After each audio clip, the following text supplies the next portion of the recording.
Hey crafters, thanks for joining me.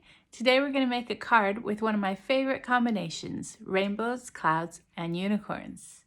If you're looking for a tutorial with lots of glitter and sparkle, you've come to the right place.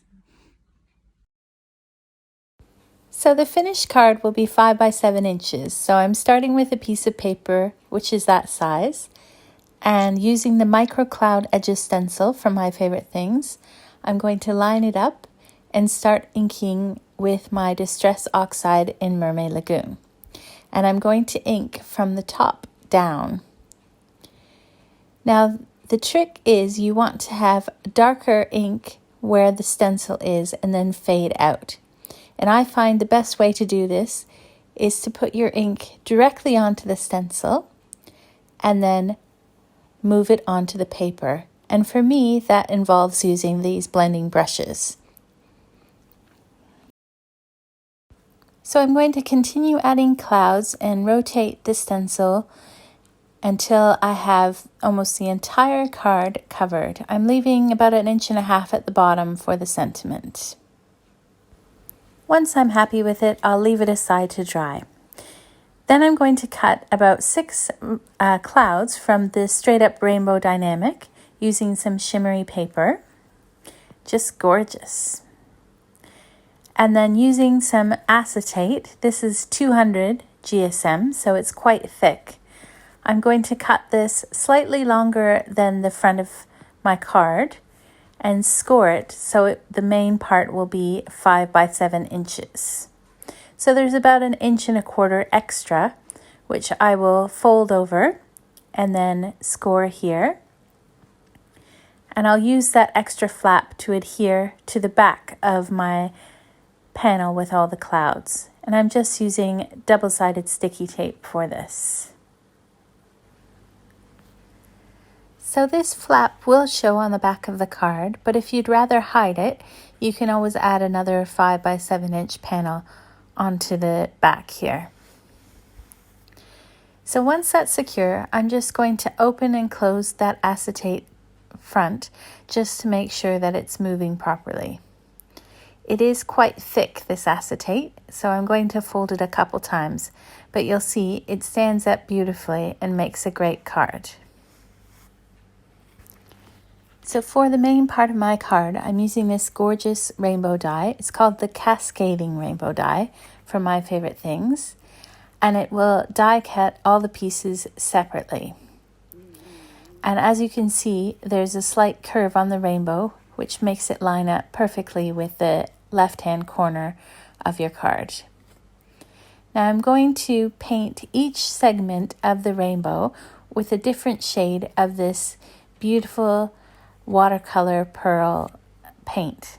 And I'm starting with red, and I'm going to go in rainbow order. Using this paint is a fun way to add a little bit of glimmer and shine to your project. Now after painting each segment, I'm just going to heat it with my heat tool until it's completely dry. Now you might have noticed that there aren't all the colors in the rainbow in this palette. So what I did is I went red, pink, then the white gold, and then I used the yellow, green, and blue. And the last part of my rainbow, I used a combination of the blue and the pink and made my own purple. Because these paints, not only are they beautiful and shimmery, but they also blend really well. So you can see here I started with the pink, and then after painting the pink, I added some blue. Now I did clean my brush in between. And then I went back and added a bit more pink, and I got this beautiful purple color, which is perfect for the rainbow. Now after painting each part of the rainbow, I dried them with my heat tool, and here are my finished pieces. I also have the white gold, which I just added in to make my perfect rainbow. Now I used a bit of washi tape here, and I just doubled it over so it would stick to my work surface. And then I added the rainbow pieces in and lined them up. And you can see in the left-hand corner there the unusual shape, and that's because of the cascading effect that this rainbow dye creates.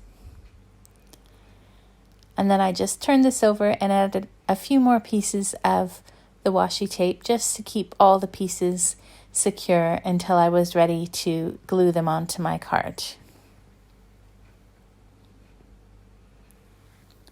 And here's the finished rainbow. Now on my card base, I'm just going to open it up and put the rainbow on the inside. And I just used some PVA or white glue for this. And my idea for this card was to put the rainbow on the inside with the clouds, and then put the big fluffy clouds on the outside with the unicorns. So once the rainbow's secure, I'm going to close the card, and then I'm going to apply my fluffy clouds. These were from that Straight Up Rainbow Dynamics die. And because these are cut on a bit of a shimmery paper, it adds that sparkle and that shine to the card.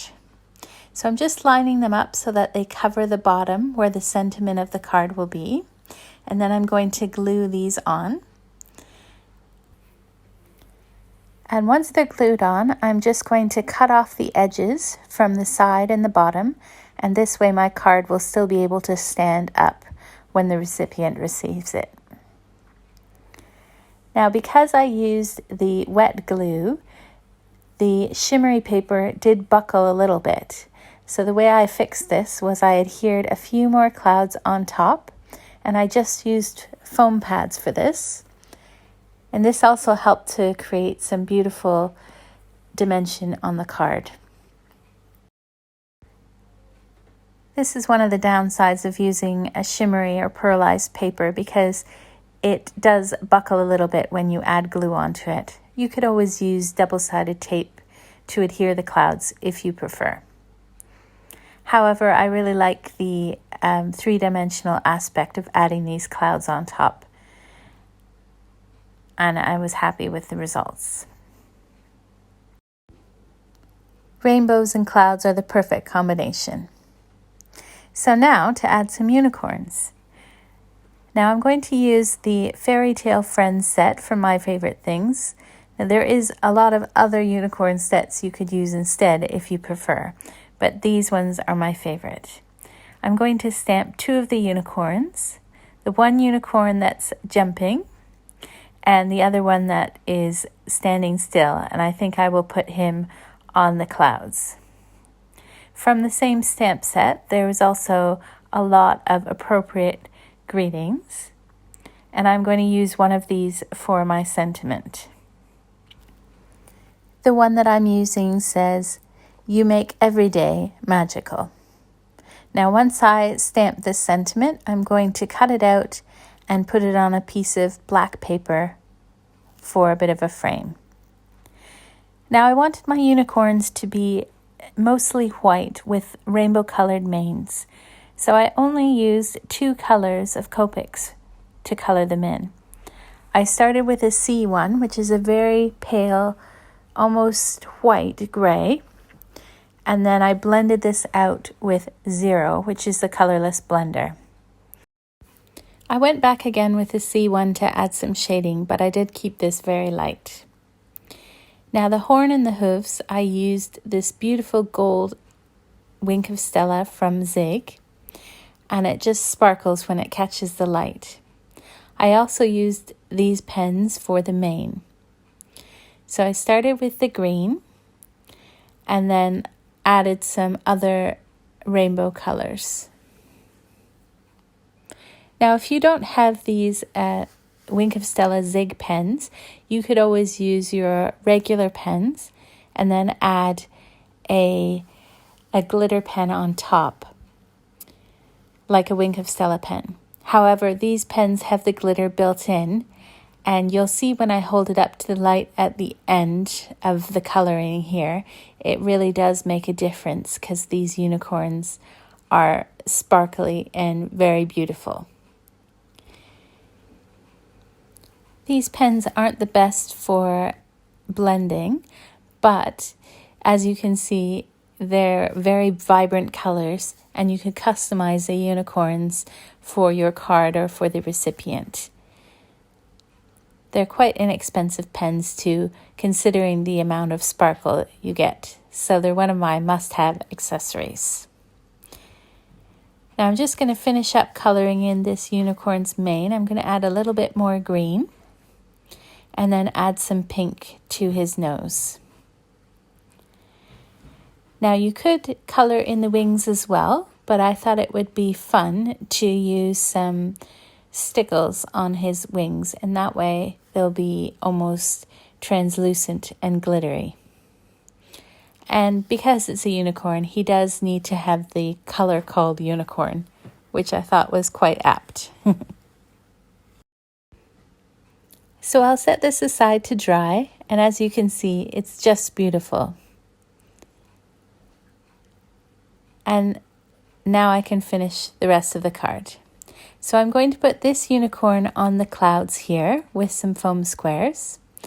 And the sentiment, I've added some foam squares on the bottom and some glue on the top. So it fits nicely over the clouds on the bottom of the card there. I colored in the other unicorn with some different colors from those Zig Wink of Stella pens. And I'm going to put him on with foam squares as well, so it looks like he's flying over the rainbow. And you can see that inside area is perfect for a sentiment, and the card stands up beautifully.